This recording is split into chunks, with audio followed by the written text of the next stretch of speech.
Church Without Walls. We're streaming to YouTube today. More technical difficulties.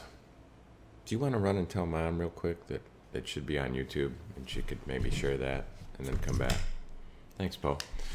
So today we're going to be talking to you about something I received as a viewer question, and I encourage you to share your questions with Church Without Walls, and I'll try and get to them as we move along.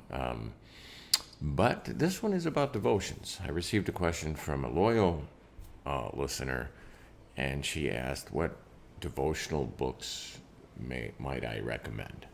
And so, in the past that would have been an easy question for me to answer, but lately I've been rethinking this whole idea of devotions, and so I thought I'd take a swing at it here on Church Without Walls. So, coming up on Church Without Walls, devotions.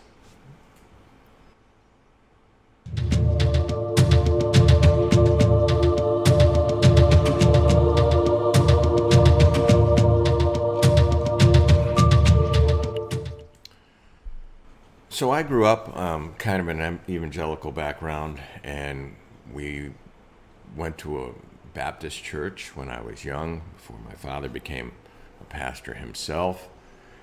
And devotions were kind of a thing. Things were different back then.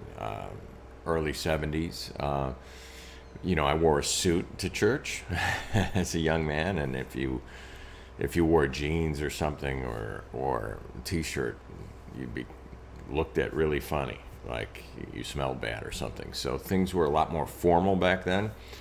And there was this idea of like church visitation. So there was a day during the week or an evening during the week where people would go by neighbors' houses and try and proselytize or witness to them. And so there was kind of a different atmosphere, almost a fundamentalist-like atmosphere. And there was this thing called devotions, family devotions. And family devotions was usually about a 1 hour period during the week where the family would come together in the living room and the father would lead devotions for the family. And this wasn't just common to our family, it was common to, pretty common to everyone. And it was a struggle because, kids are active. There were 4 of us, and we certainly didn't want to be in reading Bible stories when people were playing pickup baseball on the sandlot. And you could even hear kids playing outside or something, or friends would want to pull us this way or that. And if we had a vote in it, we would not have been sitting there listening to devotions from, Dad reading from the Bible and trying to expound, giving exegesis. So this eventually, now I'm not talking about us personally, but this eventually would go away. The churches moved away from this. Why? Because it was a source of conflict with not just our family, but with all families, right? And you'd think it wouldn't be. I mean, an hour, you devote an hour a week to a time, but here's what happened. Not all, my father became a pastor, so his devotions weren't boring. They were usually not as bad as I made it sound, but we would have preferred to be watching, television or playing with our friends than doing devotion. But a lot of families, they didn't want to do this. It was a chore for the parents too. So what was family devotion became like small group in churches or youth group, and churches all of a sudden decided to hire a youth pastor, and it was to allocate this duty, this upbringing of our youth to somebody else. Let him do it. I mean, he wants to do it, and the kids might have more fun there because they'll do, they'll eat pizza and maybe listen to Christian rock and do all kinds of interesting games, and it gave a chance for parents to get a break during the week. So it became a babysitting kind of thing, and it grew into itself another monster in which a friend of mine who was a youth pastor for 500 kids at a local megachurch once said to me, I think this is taking I don't think this is doing God's will. And he said this as somebody who was a youth pastor himself. He said, I have kids here, and sometimes they're in the church 4 or 5 times a week, and they're never with their family. And they don't have a ministry to their little brothers or little sisters. And they, aren't around their parents at all. And he says, I feel like I'm depriving them of a sacred spiritual experience, and the church has become a substitute for what the family should be. So I just want to point this out, this idea of devotion that was kind of a Baptist upbringing and how it's changed over the years. This wasn't the question I received. The question I received is about devotional books, which I'll get to in a minute. And I want to be brief today, but I just wanted to set you up with the kind of idea that devotions, if you live through that, devotions don't necessarily elicit joyful memories. It was kind of a chore for kids. It was kind of a chore for parents. It kind of went away. So why do I bring this up? Why, it could be depicted great in movies or something, or television shows, because when we had to go to devotions, it was like, oh, we got to go to devotions. We'd sit in the living room and, and yawn and sigh and eye roll until finally we were given the get out of jail free card and we could go do our own thing.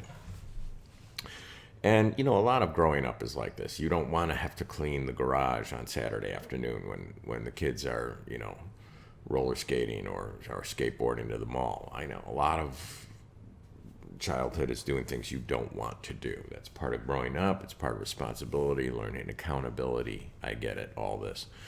But it seemed like a punishment to us as growing up. It didn't elicit joy. It wasn't filled with wonder and awesomeness, at least for me personally, and I think for a lot of other people, because this eventually went away. Now, if you're still doing devotions with your kids that way, I'm not saying not to. More power to you. I'm just saying that it might not. You're going to hear something from me that might be a little bit controversial. It's not biblical. And I don't really even like that term, biblical, because that's been used as a bully club to kind of enforce certain things.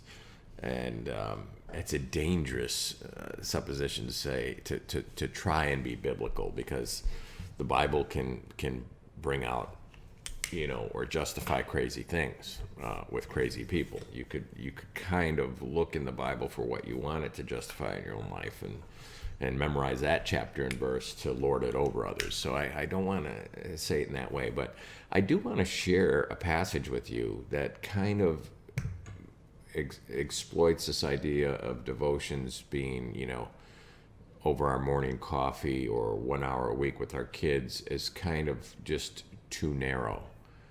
And that's what I'm going to tell you. I think a devotional life is way too narrow in understanding of our relationship with God and our fellow man. And so would I recommend devotional books? I'm going to throw a few things at you in the coming up, and I'm going to recommend a different way to do devotions or to think of devotions. Now, adults do this apart from kids, and adults have kind of a devotional process. Usually in the morning, they get up, they read their Bible, or they read, say, Oswald Chambers' Utmost for His Highest, which is wonderful, or, one day for 365 days with C.S. Lewis, another one which is wonderful, and then they close their Bible or their books and they say their prayers and they drink their coffee and go to work and start their day. And one of the great things about that is, and there's things that are not so great about that, but one of the great things about that is it kind of sets the day off right. You could ponder something. If you read something, let's say in C.S. Lewis or Oswald Chambers,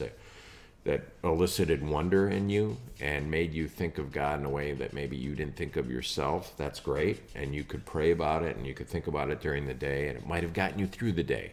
It might have taken you places that you wouldn't have gotten if maybe you had just read a psalm or something like that, or done it on your own. Now, having said this, there's the negative part of that, whereas my father used to say with some people, they're looking for somebody to plug their umbilical cord into. In other words, they don't want to accept responsibility for their own nourishment or spiritual nutrition, so they want somebody else to do their thinking for them. And why not choose Charles Haddon Spurgeon or Oswald Chambers or C.S. Lewis, because they're such great minds. And we'll see what they say about God. And normally we'll amen that and hallelujah that and adopt it as our own. And that's a negative. That's a complete negative. And that's actually probably the norm with most people. Now, when you understand devotions from, forgive me, a biblical perspective, and my wife just texted me that she can't find our live stream. So let me try and look for it real quick and see if I can't post it for y'all. But so there's this negative aspect of it, right? Where possibly you're allowing other people to do your thinking for you, and that's not a great thing, right? It's that's kind of a lazy thing to happen. And I'm on our page right now. Let me just see if I could just share this quickly. Your videos. I'm going to suggest a much broader option for you all. And Wendy's right, I don't see it either. So it's probably not even working, or it's live streaming to who knows. If you've subscribed, you might find it. You might have gotten an email that says we're live streaming right now. You might not have. But again, I probably don't have time to mess with this. So let me come back to this broader idea of devotions. What does devotions really try and do? What's the point of having a devotional life, right? Well, you're trying to learn more about God, or connect more with God and divine thinking, and you're trying to feed your spirit, right? I mean, if you ask the 100 Christians, what is devotion supposed to do? You'd say it's like a meal. It's a spiritual meal. You come to the table, you eat, you metabolize the wisdom you've been given, or the information you've been given, and you hope it builds up a more spiritual, divine relationship or connection, not just to you and God, but to you and those around you. So you're eating spiritual food to grow a healthy spiritual body. This is what devotions is supposed to do, right? So I want to share with you how the ancient Hebrews thought of this. This is, of course, the Shema, what the Jews call the Shema. Hear, O Israel, it begins. The Lord our God, the Lord is one. Love Adonai your God with all your heart and with all your soul and with all your strength. So I like here the author of this Deuteronomical passage. I like here his definition of devotions, and this is it. It's so we can love Adonai our God with all our heart and all our soul and all our strength, with our being, with our whole being, to not compartmentalize our relationship with God, but to see God in the whole sphere of our person, right? These words, which I'm commanding you today, are to be on your heart, all right? Hold them on your heart, which ancient Jewish way of saying, right, your mind, right? You are to teach them diligently to your children, so share them with your children, and speak of them, so they're to inspire you to talk about them, not 1 hour a week, not 5 minutes in the morning over your morning coffee, but all the time. In other words, to allow this divine sphere to basically follow you like a cloud, right?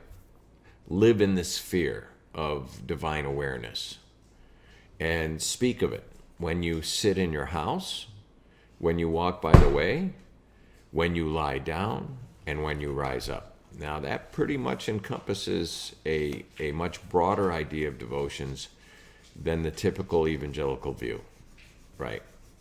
Bind them as a sign on your hand.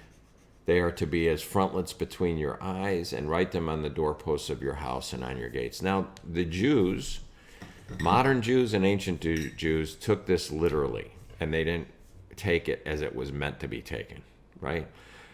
This was not meant to as you know, most Jews today who are devout will have this little thing on actually the threshold of their front door.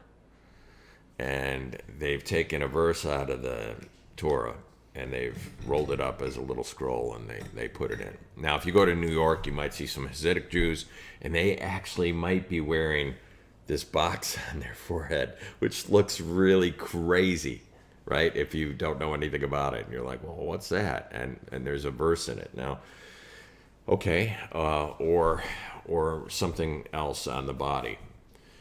And as if this makes you more spiritual. It doesn't. As a matter of fact, some people who've worn these frontlets or who've had these things nailed to their gateposts or their threshold have done unspeakable things. In other words, they've taken the Lord's name in vain. They've gone through this process, this religious ritual that's been handed down to them, over a misunderstanding of Scripture. They've taken something as literal when it should have been metaphorical, when it's a mystical thing, where it's a theological thing, where the thoughts of what is in this verse that we read, this passage we read, should be our meditation, should be something that we chew on mentally, not physically, right? It's a spiritual meal, not a physical meal. And so, like so often, people, I'm not picking just on the Jews, Christians do this all the time. People take something that it has a much broader, more deep meaning, and we've whittled it down to almost a ridiculous caricature of what it's supposed to be. Now, does that mean I think you shouldn't read Oswald Chambers in the morning? Or I'm going to tell you about my wife and I's devotions in a moment. But or does that mean you shouldn't read C.S. Lewis, or you shouldn't read a psalm, or you shouldn't? Some people, because there are 31 proverbs, some people read a proverb every day, a chapter of the proverbs every day, either at the dinner table with their family before the prayer, or on their own. Does that mean you shouldn't do that? No. Is that devotions? It's devotional. It's not devotions. Devotions is something that fully encapsulates your whole being in all time. Right? Devotions is your life lived well. It's how you see life. It's your worldview. And it must be much broader than what we see. Now, some people take Psalms as a devotional. It's a psalter. And I want to say to you how wrong that is, too. If I can offend everyone by saying this. Some people, the Bible is their devotional, and I want to say to you, think about the Psalms. It's a songbook. It's lyrics. And those of you who grew up in the 70s like I did knew the joy of getting a record and not just of playing the record, but of reading the liner notes and of seeing the lyrics in the liner notes and reading along with it. But imagine, I want to set something aside to you. Imagine reading the lyrics for Stairway to Heaven and never hearing Stairway to Heaven. There's a difference, right? Okay. Now you understand how the Psalms is supposed to be done in at least a 4-part harmony, and heard and sung and felt, oftentimes as you're walking to a religious moment or experience. The Jews would sing these songs together in a group, in a community, oftentimes as they were walking up to Jerusalem for a feast day or at a particular specific moment. So reading the lyrics of Stairway to Heaven, pretty cool. Hearing Jimmy Page and Robert Plant and John Paul Jones and Bonzo playing Stairway to Heaven, it's another level experience. Okay, so reading the Psalms is fine. Understand that's just the taste of what they are. But what do I mean by broadening your aspect of what devotions are?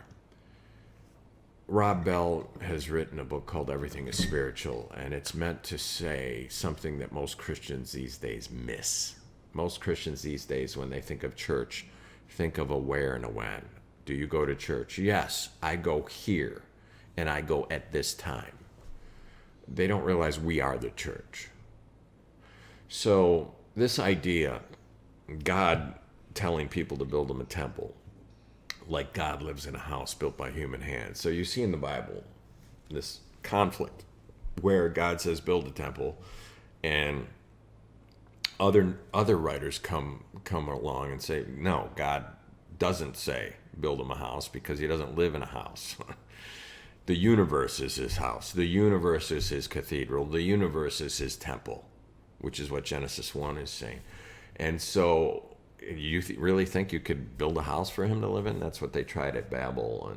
And so the temples never worked for God, or the tabernacle never really worked for God. I know that you can find it in the Bible, and you can also find in the Bible that God argues against that idea as being foolish.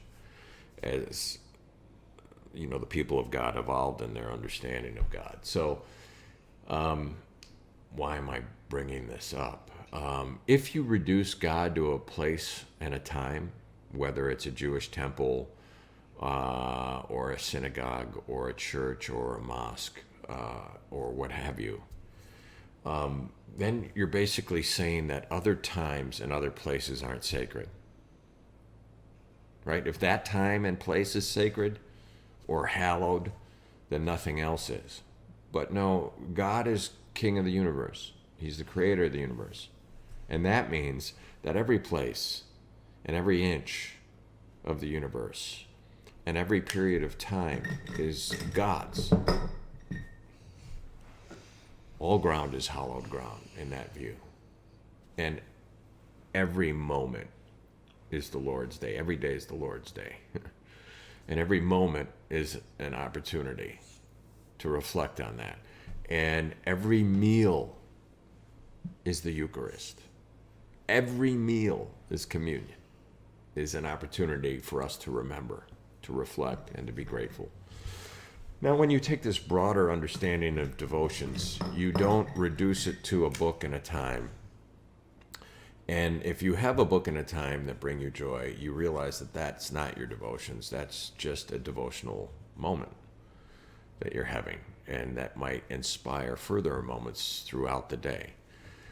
I don't recommend a book for devotions, not even the Psalms. I don't think any book is big enough to see God in all his facets. I don't believe any one writer is big enough to draw out God in all his facets. So I would recommend to you, if you're given to that, if you're given to a book open for your morning coffee, don't choose one or even two. Choose at least a dozen. You want to hear God not as somebody, a solo voice singing a cappella, which is what you get if you read My Utmost for His Highest. You get Oswald Chambers' view of God. And it's a beautiful view. Let me stop here and just say how much I appreciate that view. There's a moment in Contact. I mentioned Contact to you the other day, Carl Sagan's book that became a movie, Jodie Foster and Matthew McConaughey. There's a moment in it that's absolutely stunning, and it's when Jodie Foster is brought in through a wormhole, right, to this deep place in space where she's seeing this nebula. And it's just, in the literal sense of the word, awesome. And she's dumbstruck, and she has no words to describe it. And in that realization, she felt how small and how poor a choice she was for this trip, for this journey. And she says something so filled with humility and filled with wisdom that it was one of the two parts in the movie that just took my breath away. And she says, they shouldn't have sent a scientist. They should have sent a poet.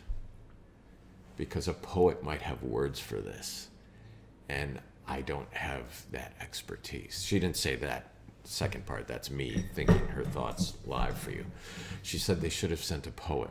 as she's looking in awe, and she knows that she won't be able to communicate this awe to others. They should have sent a poet.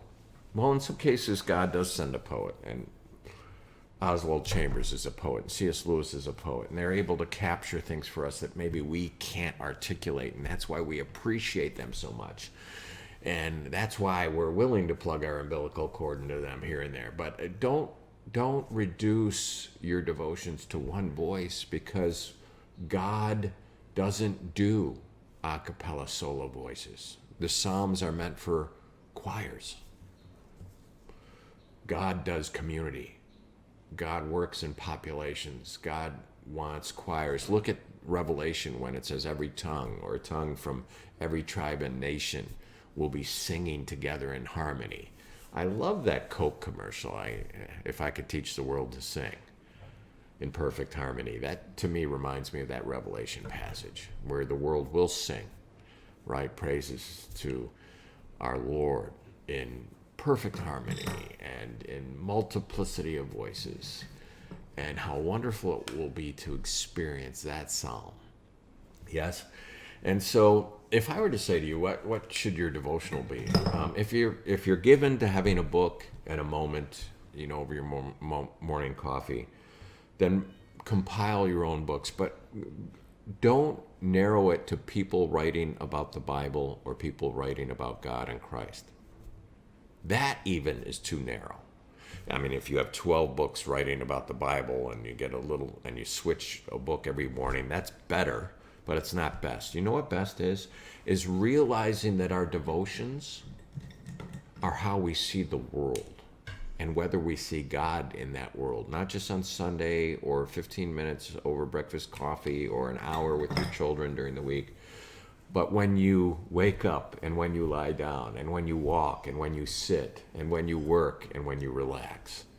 That means seeing God in his creation, looking at the painting and seeing the mind of the painter and the heart of the painter in all of his work. Whether you're walking by the despair of a homeless person or the new bud of a spring flower.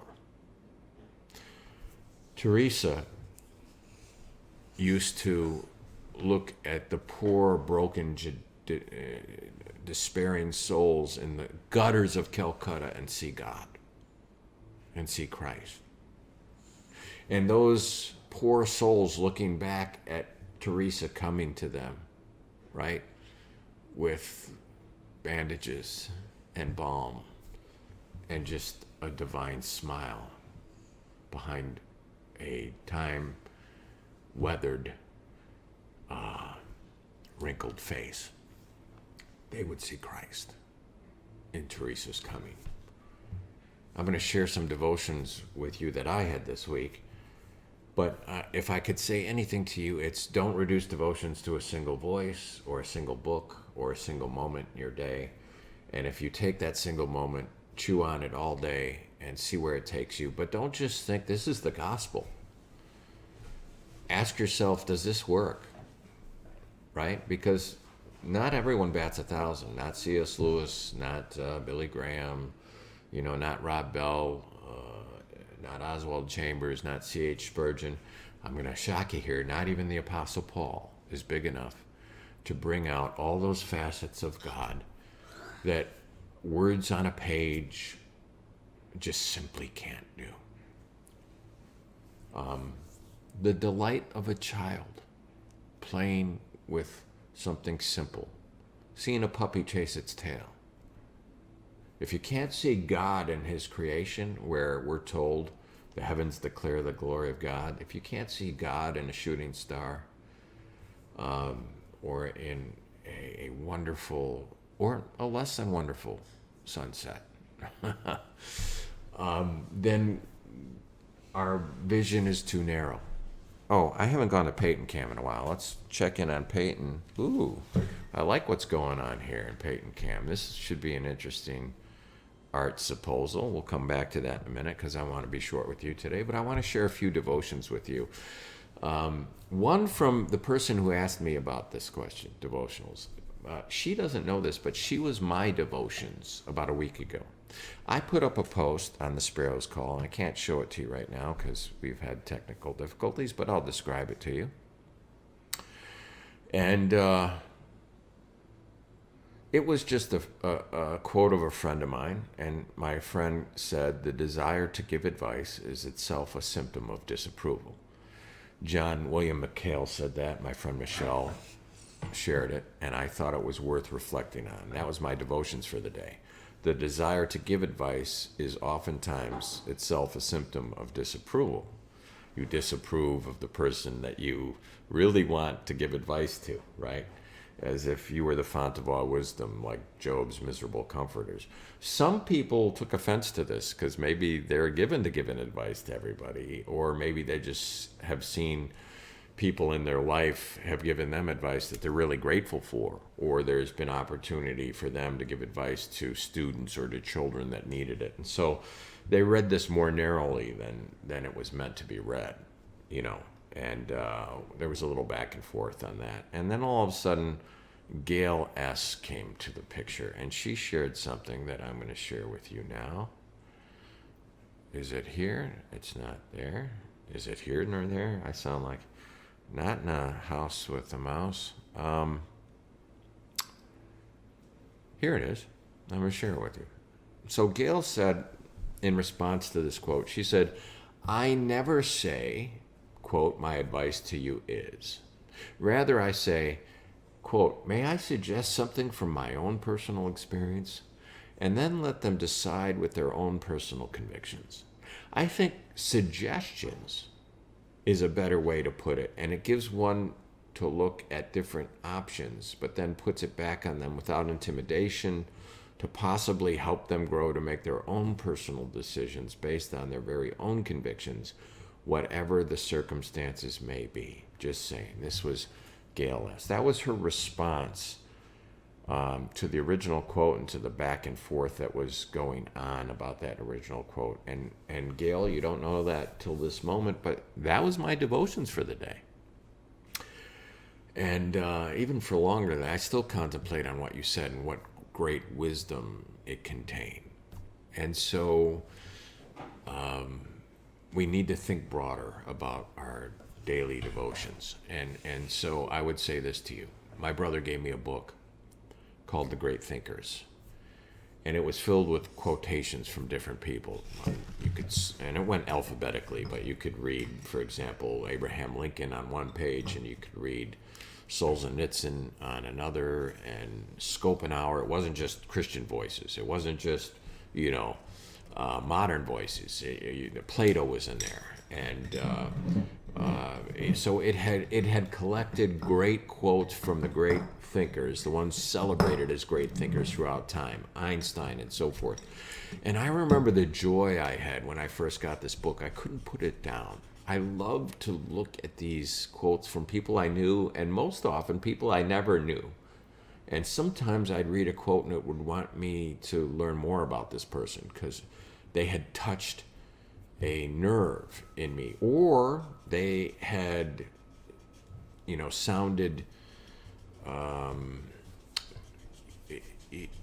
a note that resonated with me. And but oftentimes I'd read a great thinker who said something that I thought was objectively objectionable or foolish, and this is where we need to be, right? If a child only eats what he desires or what he likes and never tries something new, the menu will be very small, and he won't grow to develop in taste at all. And this is why young people may not like more refined tastes. And as you grow older, you open yourself up to more diverse tastes, and you just miss out on so much if your complete diet is only 3 main staples. When I was a kid, I only ate hot dogs, if it was my choice, hot dogs and club sandwiches, right? That was it pretty much. Maybe SpaghettiOs, yeah, pizza, but and now I enjoy all kinds of tastes that I never would have eaten as a child. And thought is like this, wisdom is like this. If we only read Christian authors, how poor are we? Because God has created everyone in His image, and every voice is sacred, and not every view is sacred, not every opinion is sacred, but every corner of the universe is God's. And so it's all sacred, and it's all something to be experienced and weighed and left, or weighed and appreciated and shared. So my favorite devotional book is an empty book. It's a book just filled with empty pages, and you write your own devotional book. And some of it might be quotes from other people, and some of it might be insights that you come upon yourself. When my kids turned a certain age, I gave them each one of these journals with fine paper in it, so they could write their own devotional, not just for themselves, but pass it off to their kids. Eventually. And so my favorite devotionals, that book, The Great Thinkers, with all these different voices from all over the place talking about all different topics, because God's too big for a narrow discussion of it, and our relationship to God and our relationship to others. Plus, another thing this helps us do is see others as God sees them. In other words, if you can't learn from an atheist, you are not really fulfilling your imagery of God. You're not really understanding that God created that person in His image, even though they don't realize it.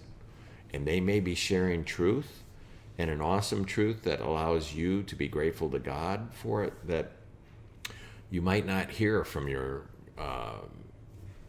shelf of American or Christian thinkers. When I hear, whether he's an atheist or not, astronomer talk about something in the heavens, I'm hearing God's truth, because all truth is God's truth. And when they're describing something that's awesome or that creates awe, that is my devotional. And that makes me reflect on God's universe and on God's grace and so many other things. So it opens us up, our hearts and minds, to greater growth. So my wife and I have devotions every morning. We don't call it that, but we have devotions every morning. And we get up, we have our coffees, and we don't do a book. We do television. YouTube is our devotional in the morning. And we go to YouTube and we find short clips, oftentimes of different topics. Sometimes it might be an interview of a person that we admire. Sometimes it might be a debate or a dialogue between different voices. Sometimes we might just watch Andy Stanley. A sermon by Andy Stanley, who happens to be my favorite pastoral voice right now. Sometimes we watch a lecture by a scientist or something like that. And it allows us to think of not only God, but of our fellow man in a divine manner. And I think this is what devotions was meant to be. It wasn't meant to be a narrow view. It wasn't meant to be, one voice talking about one verse in Scripture at one period of time over one cup of coffee. Now, that could be part of your devotions. I'm not saying don't do that. I'm not saying don't read a particular devotional. I'm sure there's a lot of good things out there. I'm saying Christians think too narrowly when it comes to devotions. And we need to live and breathe in a divine universe. Everything is spiritual. Every inch is sacred. Every moment is sacred. And if we really are to bring every thought captive to the throne of Christ, that doesn't mean we don't watch the football game on Sunday. That doesn't mean we don't watch the comedy movie with, who'd we just watch? Vince Vaughn? Yeah. Vince Vaughn is some good stuff. But that doesn't mean you don't have any leisure or entertainment. It means you see with divine eyes. And you weigh everything with divine eyes, and you learn from every corner of the universe, and not just the prescribed Christian approved corners, as if, somehow Christians have a corner on all truth. We don't. And we miss so much beauty when we live in that black and white narrow world of approved voices and approved books, and Spurgeon is good, but he didn't rightly divide, so I can't read Spurgeon. All of this is nonsense, right? So learn to live beyond that. Now, I don't want to offend anyone. If you have a particular way of doing devotions, Godspeed. I do want to say to you, though, that devotions biblically prescribed, especially Deuteronomy 6 in that area, is not something that can be whittled down to moments and places and certain voices. Even in the Psalter, we're to hear a choir sing his praises. And to me, when an atheist astronomer is in awe over a painting of God, and yet he doesn't give the painter credit, I can take it from that. I can be in awe too. I can imagine this. Imagine you walk into an art gallery, right? Let's say your daughter is the artist, and you're there because she's having a grand opening, and her plane hasn't arrived yet, so she's not there. And you walk in, and some stranger is coming off the street, and you're standing admiring one of your daughter's paintings. Huh? I'm standing there admiring one of Peyton's works, and we're looking at it, and a stranger's standing next to me looking at it, and this stranger doesn't know who Peyton Kirkwood is. She just appreciates the art for the art, and she tells me what she thinks of it.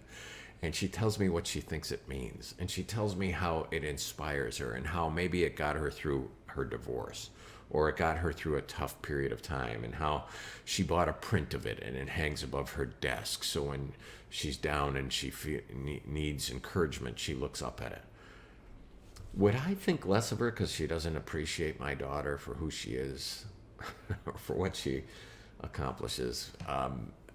No, I would resonate with the fact that she's found meaning in my daughter's work. And I feel that when others find meaning in my Lord's work, even if they don't give him credit for it, even if they don't know him yet. Because you know what? They know him through his work, even if they won't give him credit yet. And I'm not going to fight over the credit yet. I marvel at the fact that they can look at this, the hand of God nebula and see wonder in it, and the way they get passionate about describing their particular area of life or experience. That's all glory to God. That's all glory to God. So devotionals, I would say to you this: don't think of it as a time and place, just like we shouldn't think of church as a time and place. Don't reduce it to one voice. We're so given to this. We're having that little box of carefully picked verses that are all the bright and shiny ones and the encouraging ones, and we pick one verse for one day and that's enough for us to eat. No, look, if you took vitamins in the morning and you thought to yourself, okay, that's all the nutrition that I need to worry about because I took all the vitamins that my wife is making me take, so now I can go out and I could eat the triple bacon cheeseburger, with all the grease on it, and I could eat unhealthy the rest of the day because I took my morning vitamins. That's not a healthy approach to nutrition. Neither is devotions. The whole day is your meal. Every experience is your meal. Learn to see God in all of it. Because if we narrow God to a place and a time and only particular voices, we only want evangelical voices, we'll never read a Catholic. I have a dear friend who just posted a book review on Henry Nouwen's book, and he said he grew up having never read Catholics. Never read them because he thought, they don't know anything. I'm evangelical. We know it. We've got the corner on God's truth. And he said Nouwen's book changed his life. Changed his life. He would never have read that if he stayed in the cave, in Plato's cave that he grew up in. Comfortable with the tribe. It's amazing to me how evangelicals look down on Mormons and Jehovah's Witnesses because they only read the approved readings. Well, we have paper popes too.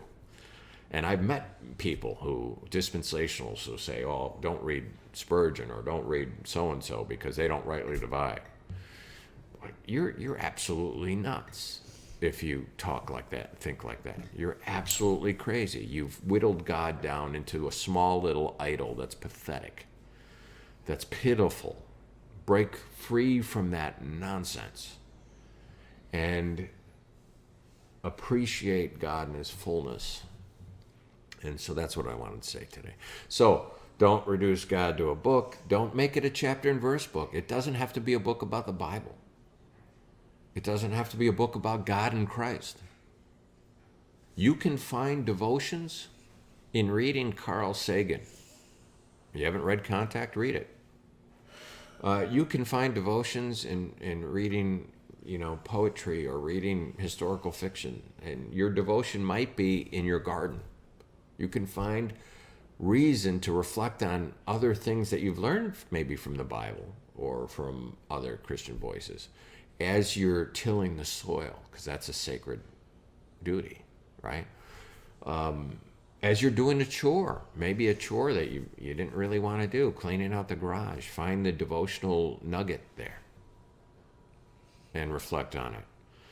As you're treating your son's freshly scraped knee as he fell off his first bike, and you're holding him in your arms, comforting him as he buries his face in your chest, and his tears are wetting your shirt.